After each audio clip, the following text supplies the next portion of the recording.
Check it out. She's in. Welcome home.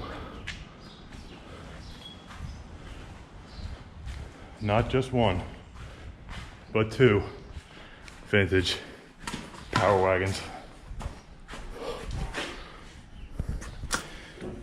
Look at that logo. Thanks for tuning in to another episode of Parts and Restoration. Now that I've got these Power Wagons back in the shop, you're definitely going to see a lot more of them being fixed, worked on, restored.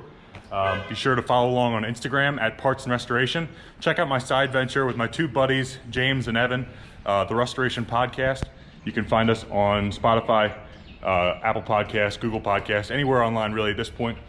Be sure to comment, like, and subscribe, and I look forward to seeing you on the next episode. Thanks for watching.